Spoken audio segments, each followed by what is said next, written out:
You wake up not knowing why you exist. The room is silent, but it feels heavy, like the air itself is pressing against your chest. There is no guidance, no plan, no hand holding you through life. You are here because you are here. Nothing else matters. The universe does not notice. It does not care. And yet, you are forced to make sense of it. You are forced to define yourself in a world that refuses to provide a reason. Humans are unlike objects. A chair is built to be sat on, a pen exists to write. But you are different. You appear first and only later do you decide what you are. You are a blank canvas placed in an endless void and the brush is in your hands. Every stroke, every choice defines who you become, yet the emptiness around you does not guide you. The freedom is intoxicating, but the weight is crushing. Because freedom is not comfort. Freedom is responsibility, and responsibility is terrifying. Imagine walking down an empty street at night.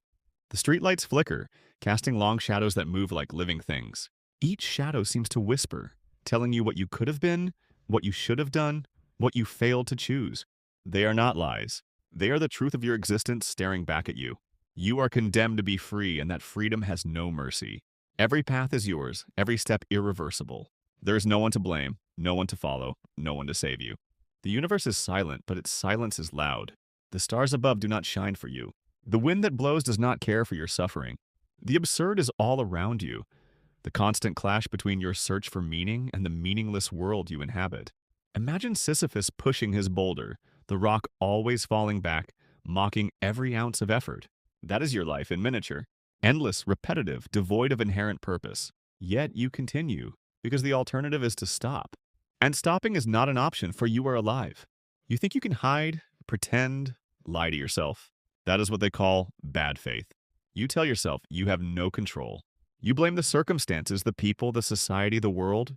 You act as if you are forced by some unseen power. But deep down, you know it is a lie. You are free. You have always been free. And freedom is not a gift. It is a curse. Every choice you make, every action you take, is yours alone. There is no forgiveness. There is no mercy. There is only you, your decisions, and the unblinking void that watches. You try to look away from the shadows. You try to convince yourself that life is just a story written by others, a play you are forced to perform. But the mirror does not lie. The reflection staring back is not a character. It is you, and it knows that every lie you have told, every hope you have crushed, every fear you have ignored, is a thread in the web of your own making. The walls of the room seem closer now, breathing with you, pulsing with your anxiety. You cannot escape. You cannot hide. You cannot pretend. The world itself is a playground of horrors. You move through it, and nothing is stable. Nothing is fair. Death waits patiently. Chance strikes without warning, and meaning is a concept that vanishes the moment you reach for it. Some say you can create your own purpose. Others say it is an illusion, a comfort for the frightened. But the truth is far worse. You can create meaning, yes, but every choice, every creation exposes you further to the abyss. You look at the life you have built and wonder if it is you or the shadows that guided your hands. And yet you continue.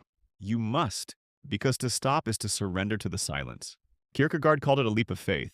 Nietzsche said God is dead. Camus called it the absurd. But you are left with something even more terrifying. The knowledge that there is no safety net, no plan, no purpose, and no rescue. Only your mind, your choices, your fears, and the endless night around you. Each step you take leaves an echo in the emptiness.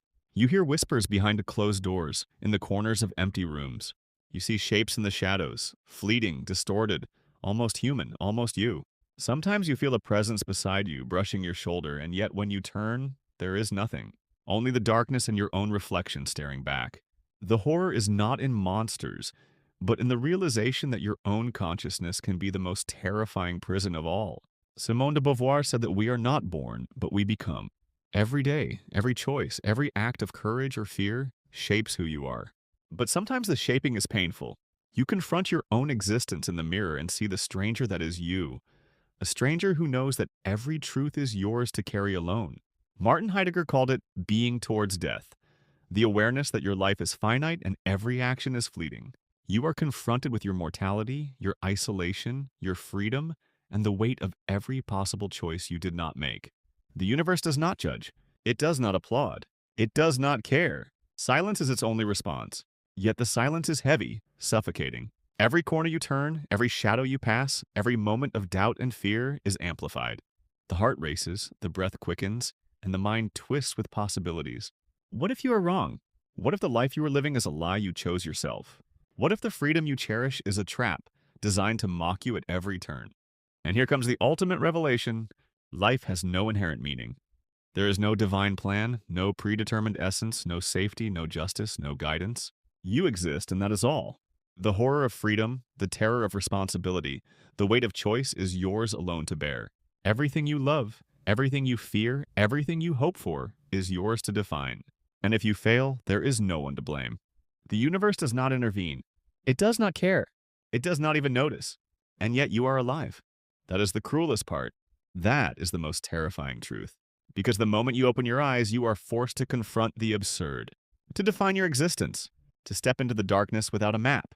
The shadows, the whispers, the silent void, all converge to remind you that the world owes you nothing, and you owe it everything.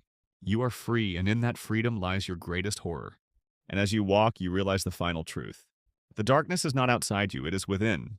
The universe is not your enemy. It is indifferent. The fear, the despair, the terror, the isolation is yours. You are the architect of your own abyss. And yet there is one final act of defiance, one final choice. You can embrace it. You can stare into the void and say, I exist. I choose. I define. And in that act, the absurd becomes your ally. The silence becomes your companion. The shadows bow to your decision. And when the night seems endless and every whisper threatens to consume you, you step forward. Alone, unafraid, aware. You are free. You are alive. You are the creator of your own meaning in a meaningless universe. And in that freedom, the ultimate horror and the ultimate power are the same thing. The screen fades to black. The echo of your heartbeat lingers, steady, persistent, defiant. And in the silence, the last word whispers across the void. Exist